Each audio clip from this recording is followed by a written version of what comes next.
iron in the soul.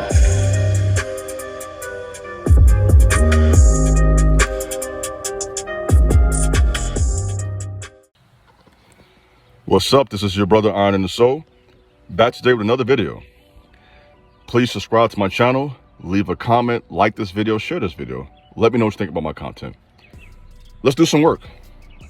Let's talk about today my favorite character of the Bible, King David. King David is someone that we can look to as an example of manliness and godliness.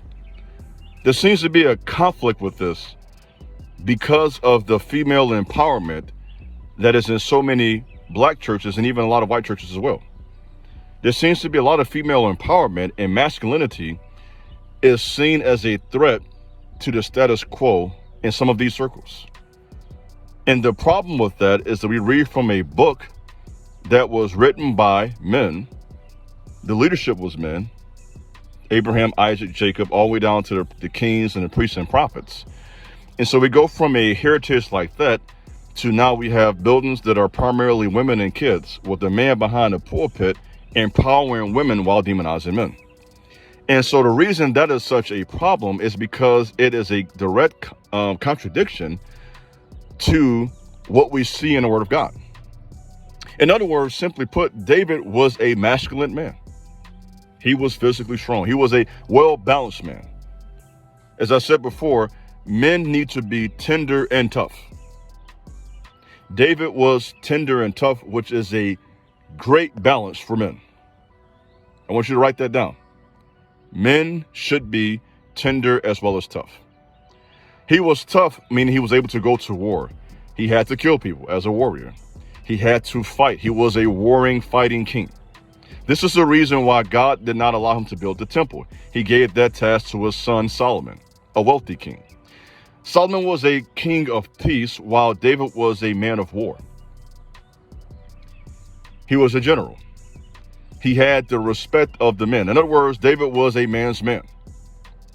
But he was also tender in the fact that he wrote poems. He sung songs. He was dancing before God. He worshiped God. He fasted and prayed. So he understood the importance of spirituality, fasting, prayer, worship of God. And he also understood the importance of being a masculine man, fighting for your nation, fighting for your family.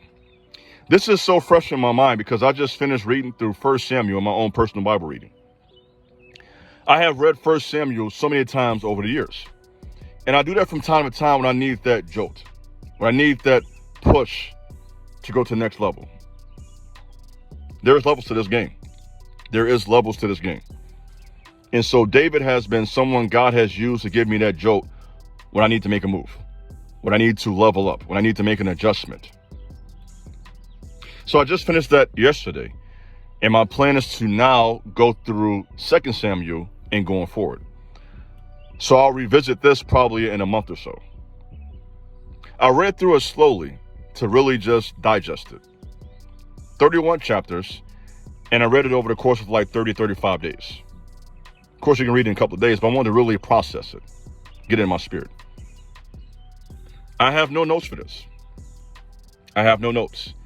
I have read books on David. One in particular was about 400 or 500 pages. I read that book, I think, twice. Study his life extensively. Have notes on this topic. But right now, today, I'm going to speak from the heart. I'm going to just give you whatever comes out. So what is my first thought I think about David? I think it's of interest that he was referred to as a man after God's own heart. That's not said about anybody else. David was God's man. So that tells me God's man is a strong man, is a masculine man, a leader, a father, a husband. Those have become bad words in our modern world. You say father and husband, people run for cover. Right? Stop that whole conversation. I don't want to hear that, Iron. I don't want to hear about all that. God's man was a leader, a warrior, a fighter, diplomatic when he had to be, smart, David was someone who was very versatile. He was a trained musician, so he knew a lot about music. He was a military leader. The Bible says he was a handsome man. These are details we have. So you have this handsome guy who knows how to sing. You know, women love that. That's why R&B is so popular. So you got this R&B. I'm painting a picture for you. You got this guy who has the ability to be, make it modern, an R&B singer, right? Handsome, singing, dancing, knew how to fight. I mean, he was everything. He was a ladies' man, what the women wanted. Strong man, had charisma, had personality. But with all of that, he had a love for God. He understood his place before the Creator.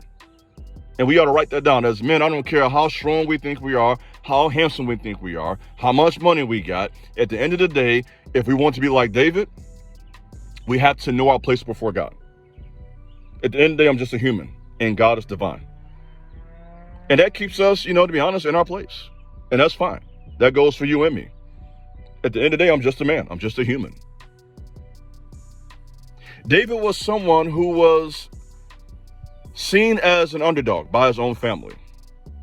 When the prophet Samuel came to his house to anoint the king, his father Jesse brought out several sons before David. He just knew David wasn't it. Can't be him. And God, through the prophet, says, no, I'm not picking this son, not him either, not him either. You're looking at their stature. You're looking at how they look, right? They're older. They have been in the military. So they assume that God's going to use one of them, right? Logic. But that wasn't God's pick.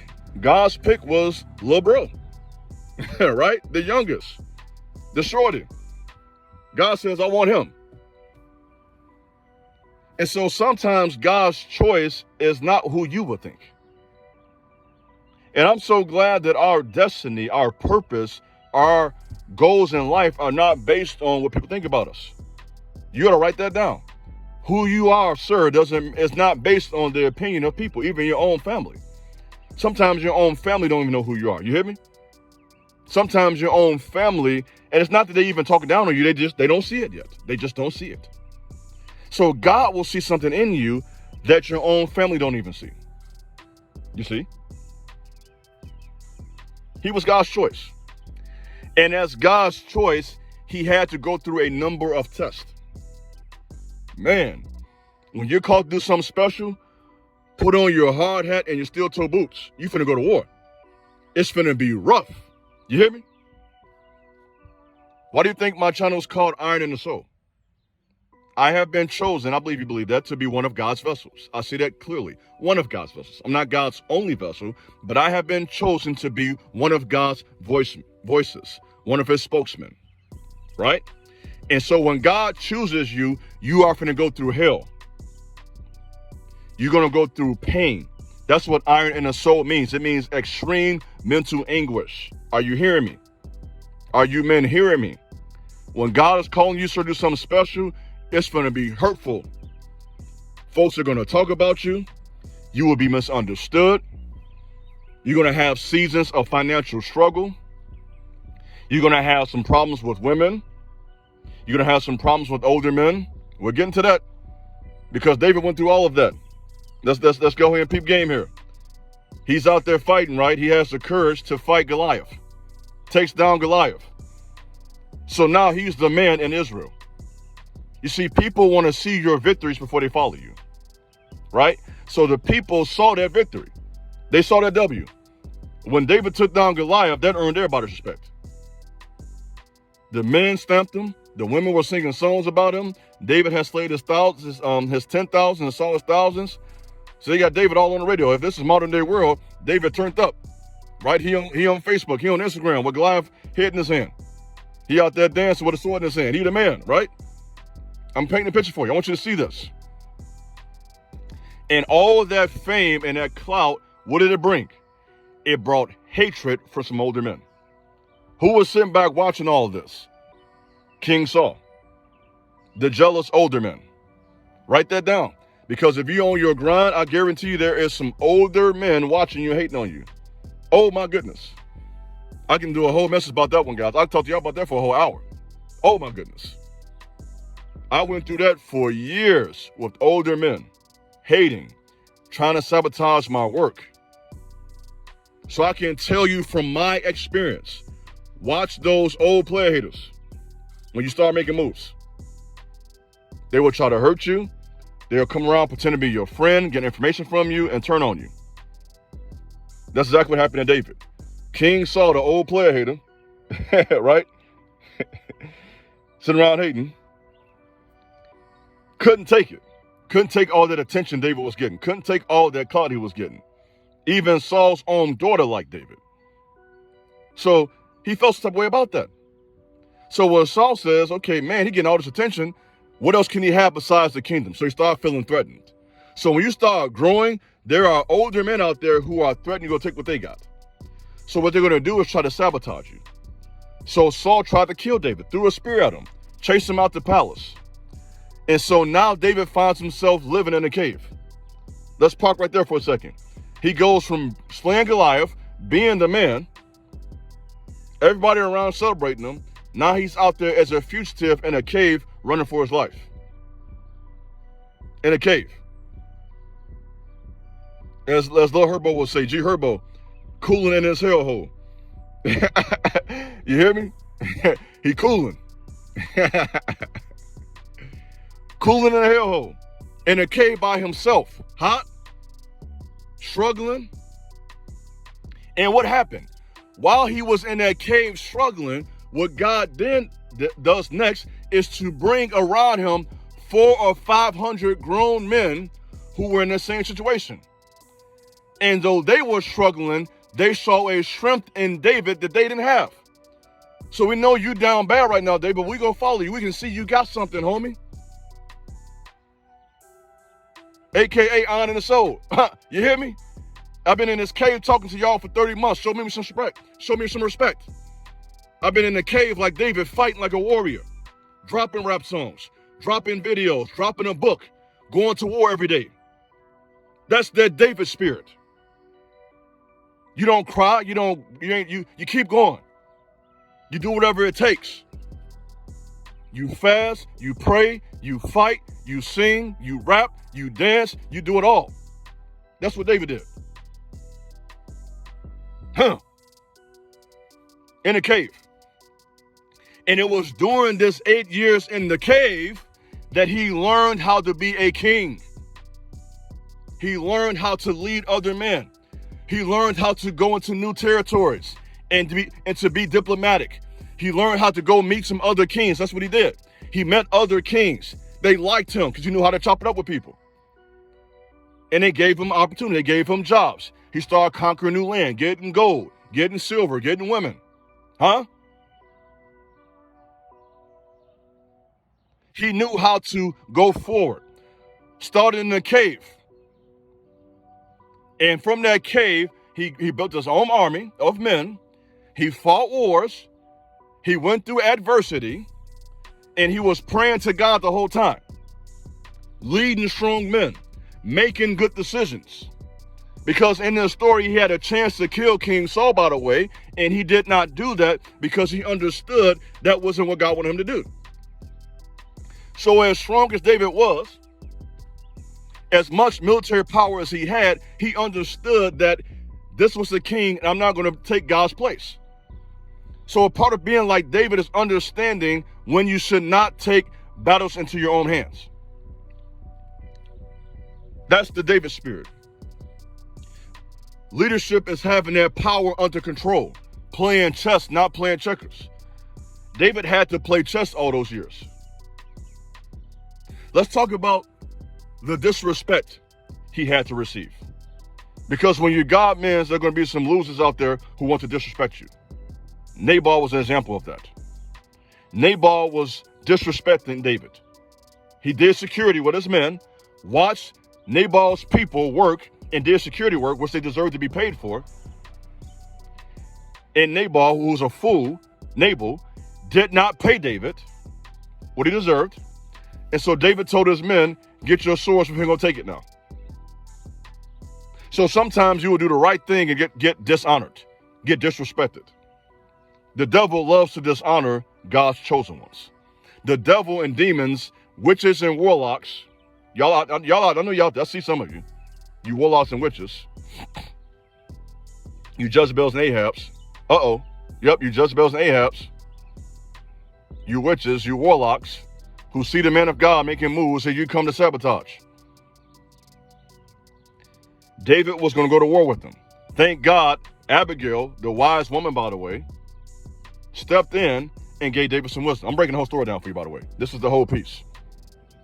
Steps in, saves David, tells him, you know what, I'll give you the food, don't kill the man.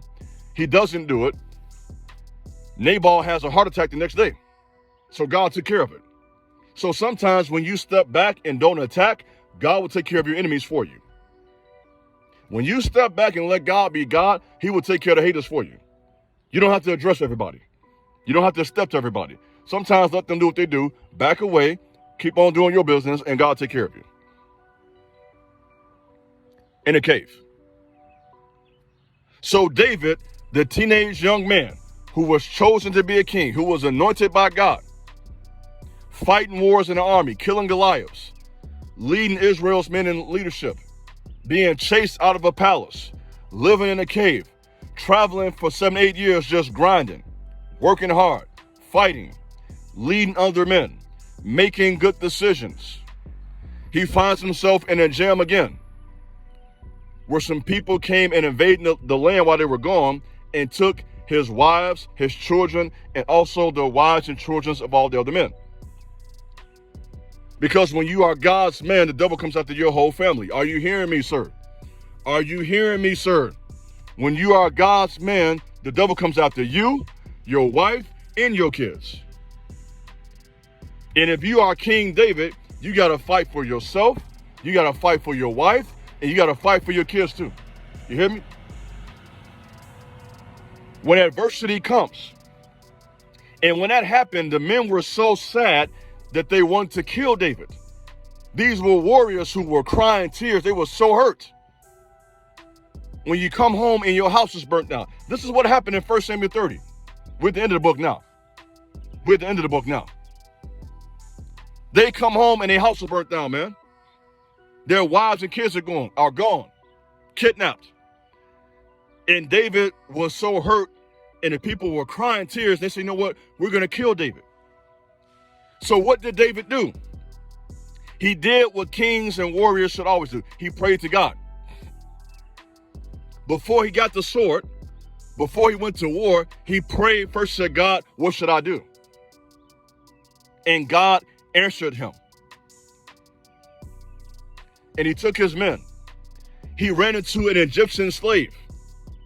Peep game here. Peep game. I hope you're listening to this far. If you cut me off already, you missed this part. If you cut me off and then listen to it, you missed this part. Peep game. While he's looking for his children and wives, guess who God used to tell him where his family was at? He used a slave. So there is another lesson for you guys. Never underestimate who God may use to give you some information. That's why you got to be humble. God may use someone who you think is beneath you, or who may even be beneath you, to give you some insight that can save your life. So because David didn't blow off this slave, who had been left for dead, by the way. That's how God worked. This slave was being abused and left for dead. David sees him, gives him some food, gives him some water, and the slave tells him exactly where the people were at. That's how God works. So you got to be careful minimizing people because you think they're not on your level. You will miss your beat with that. That arrogance and that pride will keep you stuck. So because David humbled himself and asked this man for help, this slave who was left for dead, almost dead by the way, let him know exactly where his family was at. And David went to it, got his family. They took the land from them, or took the gold and silver, got their family back, and he returned back home where everything was burnt down with the gold, with the silver, with his wives, and with his kids. You hear me? All this happened before he became king in Israel. That means that David passed the test. You hear me? David passed the test. He went through Goliath. He went through dealing with them old hating older men. He went through living in a cave, struggling, fighting, AKA going through a pandemic. You hear me? Fighting for your life, fighting for your kids, fighting for your wife. Let me make it practical. Working jobs every day, 8-10 hours. In the gym at 10 o'clock at night with your music turned up, lifting weights. Doing military press with 7-pound dumbbells. You hear me? At midnight. Drinking your gallon of water. Eating your protein every day. Grinding to build some wealth for yourself. That's the spirit of King David. So if we want to be like David, you got to put on your hard hat and your boots. You got to be a soldier like Master P. Soldier. You hear me? Master P, a soldier. That's the spirit of David. Warrior, king, musician, leadership, priest, provide, protect, in that order. And all of that happened before he became a king. You want to know what happened when he became a king? I'm not telling you yet. You gotta wait a month for that, because I'm ready to do that right now. I'm not telling you yet. I'll give you that in about 2-3 weeks. This all happened before he became the king. This all happened before he became a king. Once he became a king, that's another story. This happened practically from about 16 to about 30. During those prime years of your young manhood, that transition from being a teenage boy to being a man. He passed all those tests. And you too, sir, you will go through some of these same tests as David. You're going to have your Goliath to face. Listen to me. Let me make this practical. Let me go ahead and wrap this up. As they say in the church, let me go ahead and bring this home. Let me take you to church real quick on YouTube. Let me take you to church on YouTube. You will go through the same battles. You're going to have to face your Goliaths. You're going to have problems coming your way that look they're going to kill you. You hear me? You're going to have your Goliaths. You're going to have to deal with those older player haters. They're coming your way. If you're young and grinding, them haters are coming. You got to deal with those women. They're part of the game too. If they're right there to sabotage and trip you up if you're not careful. But at the same time, there will be good women along the path who can help you. And so your job is to figure out who are the good women and who are the bad ones, because they're both coming after you. You got to use your head. The big one, not the little one. The big one, not the little one. You have to face those battles. You have to face those droughts that will come your way. When the money is tight, every man go through that. Staying 10 toes down, fighting, praying, getting guidance from other people, learning how to be diplomatic and go meet other kings. Humble yourself. David had to be humble enough to go meet other kings. Don't try to do this by yourself, bro. If you want to make it, you see somebody on their game, don't be no hater. Go talk to them. Be a man. Chop it up with them. Don't sit back and be a player hater. If you see them doing something you want to do, be humble enough to try to be diplomatic. Ask that person some questions. Don't let your pride keep you stuck, brother. Teamwork makes the dream work. That is a true statement. Your network is your net worth.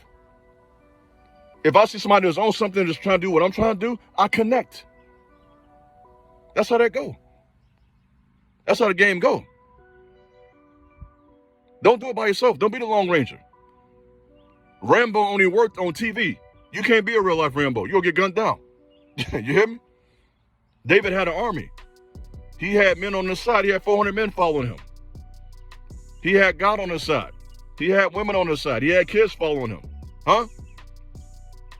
He went to other lands and new territories. That speaks of going into new environments. Don't be afraid to go to another state. Don't be afraid to meet new people. Don't limit yourself. Make that decision. Make that tough move. Have that uncomfortable conversation. Have some people turn you down. Be okay with that. If you're trying to get into a door, you may get turned down by 10 people first for that one door open for you. Don't let closed doors break your spirit. Don't do something one time and then quit, bro. You drop in music, people may not like you for 2 or 3 years. Huh? You're trying to get into acting, it may take you 5 years to get into that door. You're trying to be a lawyer, you first study for a lot of years. Law school for to be a beast. You hear me? You want to be a businessman? It's going to be hard. Steve Jobs got up at 7 o'clock in the morning and went to bed at 11 o'clock at night, grinding all day on semen retention.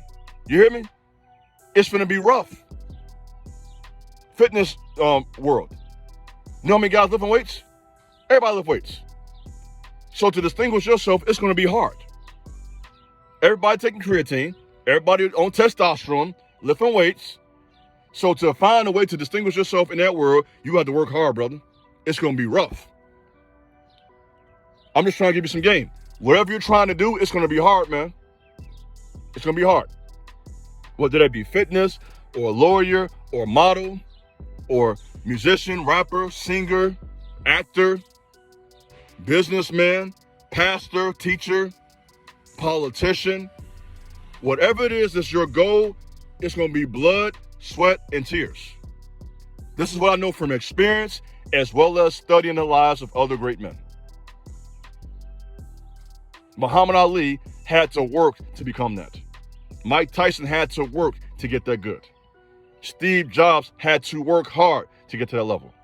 Nikola Tesla worked just for hours daily to come up with new inventions, to come up with new ideas. Abraham Lincoln, I think I read he failed the business like 6 or 7 times before he became the president.